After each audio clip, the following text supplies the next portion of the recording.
يا لطيفا بالعباد Bismillahirrahmanirrahim.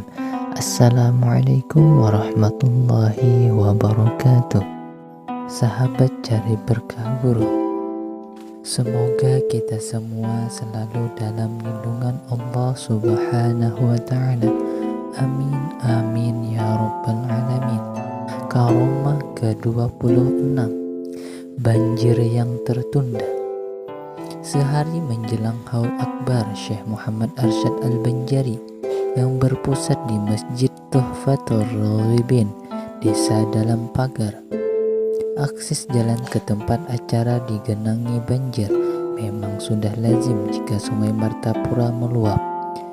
Desa Dalam Pagar dan hampir semua desa di pesisir sungai itu tergenang banjir. Namun banjir kali ini sempat membuat panitia haul cukup cemas. Karena jika banjir ini tetap terjadi hingga besok, acara tidak bisa berlangsung mulus karena tentu banyak jemaah yang tidak bisa hadir, padahal persiapan sudah sangat maksimal. Gubernur, para pejabat, tokoh masyarakat, serta tokoh ulama termasuk abah guru sekumpul sudah dijadwalkan untuk menghadiri acara rutin tahunan itu. Melihat kondisi banjir ini, panitia hanya bisa pasrah sambil berdoa kepada Allah Subhanahu wa ta'ala agar diberi kemudahan dan solusi terbaik. Karena bagaimanapun ini adalah kondisi alam yang tidak mudah untuk diubah semudah membalik telapak tangan.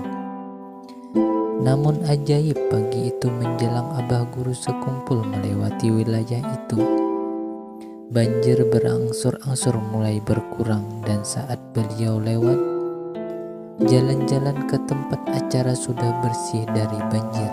Dan anehnya lagi, sesudah acara haul selesai dan guru Zaini atau abah guru sekumpul serta jemaah haul lainnya telah pulang, banjir kembali terjadi hingga beberapa hari. Karomah ke-27, perampok yang bertobat. Saat itu usia abah guru sekumpul masih sangat anak-anak, baru sekitar 10 tahunan. Tiba-tiba ia didatangi oleh seorang perampok yang terkenal bengis dan kejam. Semua terkejut dan sangat khawatir kalau terjadi apa-apa dengan kedatangan perampok itu. Apa yang dikhawatirkan ternyata terjadi juga. Penjahat itu memukul abah guru sekumpul. Namun sebelum mengenai abah guru sekumpul, perampok itu langsung terpental lalu sungkem dan meminta ampun kepada abah guru sekumpul. Selain itu, sang perampok meminta jika ilmu yang selama ini diamalkannya ternyata sesat atau tidak semestinya diamalkan, agar dibimbing untuk dibetulkan dan ia bersedia untuk bertaubat. Mendengar hal itu, beberapa saat kemudian abah guru sekumpul lalu masuk untuk memberitahukan masalah tersebut kepada ayahnya. Sesudah ia kembali, ternyata tamu itu sedang tertidur. Abah guru sekumpul membiarkan perampok itu tidur untuk beberapa lama sampai ia bangun. Setelah bangun, tamu itu dilayani oleh abah guru sekumpul dan diberi makan hingga ia kenyang. Ketika itu abah guru sekumpul menjelaskan kepada orang tuanya tentang permintaan tamu tersebut. Akhirnya perampok itu bertobat hingga menjadi orang baik dan menjadi murid abah guru sekumpul. Karomah ke-28, selamatnya tas berisi uang. Saat melaksanakan ibadah haji bersama keluarga, abah guru sekumpul dan rombongan memiliki seorang syekh sebagai muzawwir dan mutawif bernama Syekh Ridwan Mirdad. Saat di perjalanan haji, Syekh Ridwan yang ketika itu sedang memimpin pembacaan talbiyah terlihat gelisah. Dari raut mukanya ada semacam rasa sedih tergambar jelas di sana. Abah guru sekumpul yang melihat itu segera mendekati Syekh Ridwan dan mengatakan agar Syekh bisa tenang karena sesuatu yang lain dipikirkan Syekh.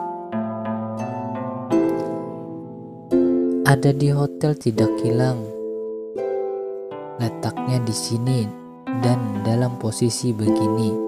Syekh Ridwan sangat terkejut dengan apa yang dituturkan Abah guru sekumpul, karena beliau bisa mengetahui yang sedang ia pikirkan. Ketika itu Syekh tengah memikirkan uang jemaahnya yang ia letakkan di sebuah tas, tapi ia sempat lupa meletakkan tas itu di mana. Berdasarkan apa yang disampaikan Abah guru sekumpul tersebut, maka Syekh harus segera menemukan tas itu. Beliau kemudian minta turun dari bis untuk kembali ke hotel, dan sesampai di hotel ternyata tas itu masih ada dan utuh di tempatnya, persis seperti yang disampaikan Abah guru sekumpul. Karomah ke-29, makanan yang penuh berkah. Suatu ketika Abah guru sekumpul menghadiri undangan selamatan, dan saat itu Shahibul Bait menyuguhkan makanan kepada beliau. Terlihat jelas beliau saat itu makan dengan lahapnya, sehingga makanan yang ada di hadapan beliau hampir habis. Namun setelah piring dan tempat makanan Abah guru sekumpul dikembalikan dan diterima kembali oleh yang menyuguhkannya, maka terlihat keanehan bahwa makanan yang hampir habis itu masih banyak tersisa, bahkan seakan-akan tidak dimakan. Mengertilah Shahibul Bait bahwa ini merupakan sebagian dari karomah Abah guru sekumpul. Karomah ke-30, minuman yang tidak berkurang. Saat itu Abah guru sekumpul masih tinggal di keraton. Ketika itu beliau kedatangan tamu. Beliau menyuguhkan minuman panas dalam sebuah teko kecil. Sebagian tamu dekat membantu menuangkan ke dalam cangkir atau gelas. Beberapa tamu lain pun juga datang, sehingga lebih puluhan orang tamu saat itu yang datang. Semua tamu dapat suguhan air dari teko itu. Namun anehnya, sejak tuangan pertama sampai berpuluh-puluh tamu, air di dalam teko itu terasa tidak berkurang, apalagi habis. Padahal tidak ditambah sejak awal. Ya latifan bil ibad